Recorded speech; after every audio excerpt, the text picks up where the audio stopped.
Comment సెక్షన్లో మనకి ఇద్దరు కామెంట్ చేశారండి. మీరు బియ్యం అనేది దోశకి ఎలా నానబెట్టారు, ఎలా కొలత తీసుకున్నారని చెప్పారు కదా. కామెంట్ సెక్షన్లో చూసి నేను వాళ్ళకు క్లియర్గా చూపిస్తున్నానండి. బియ్యం అనేది ఈ కొలతలతో ఇలా నానబెట్టేశాను. గ్రైండ్ పిండి అనేది మనం ఇలా చేసామండి. నైట్ అనేది గ్రైండ్ చేసి పెట్టుకున్న తర్వాత పిండి అనేది మనకు బాగా పొంగిందండి. చూస్తున్నారు కదా, మనం కోటా రైసే తీసుకున్నాం ఇక్కడ. ఇప్పుడు ఈ పిండితో మనము చూడండి ప్యాన్ హీట్ ఎక్కిందా లేదా ఇలా చూసుకోండి ఒకసారి. మీకు బాగా దోశ లెగాలంటే ఇంకో ఒక్కసారి ఆనియన్ అనేది ఇలాగ అప్లై చేయండి.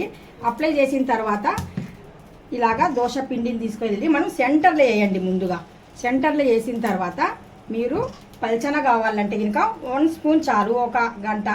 లేక కొద్దిగా మనకు బెడ్ దోశ లాగా రావాలా మెత్తగా అనుకుంటే కనుక మీరు కొద్దిగా దలసరిగా వేసుకుంటే సరిపోతుందండి. చూస్తున్నారు కదా, ఈ మాత్రం చేసుకుంటే కనుక దోశలు అనేటివి పర్ఫెక్ట్గా వస్తాయి, మెత్తగా వస్తాయి. మీకు ఎలా కావాలంటే ఆ టైప్ వచ్చేస్తాయండి. ఇక మనము ఆయిల్ కూడా అప్లై చేద్దాము పైనుండి. అనేది మనకు కొద్దిగా అయిన తర్వాత ఇప్పుడు పైనుండి జస్ట్ కొద్దిగా ఆయిల్ అనేది ఇలాగ అప్లై చేయండి.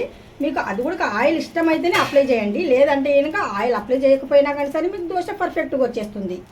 చూస్తున్నారు కదా, మన ప్యాన్ ఎప్పుడుదో అయినా కానీ సరే మన పిండి అనేది కరెక్ట్గా మనము గ్రైండ్ చేసి పెట్టుకున్నాం అనుకోండి, మన దోశ అనేది పర్ఫెక్ట్గా వచ్చేస్తుందండి. 1 సైడ్ అనేది మనకు బాగా రెడ్గా ఉంది. చూస్తున్నారు కదా, 1 సైడ్ అనేది చూడండి ఎంత రెడ్గా ఉందో, 1 సైడ్ అనేది వైట్గా ఉంది. ఇలా ఉండాలి.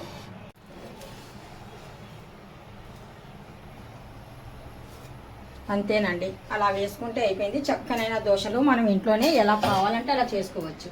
ఈ వీడియో మీకు నచ్చే ఉంటుంది. నచ్చినట్టయితే కనుక లైక్ చేయండి, షేర్ చేయండి, కామెంట్ చేయండి, సబ్స్క్రైబ్ చేసి వెళ్ళండి. అల్లా హాఫీజ్.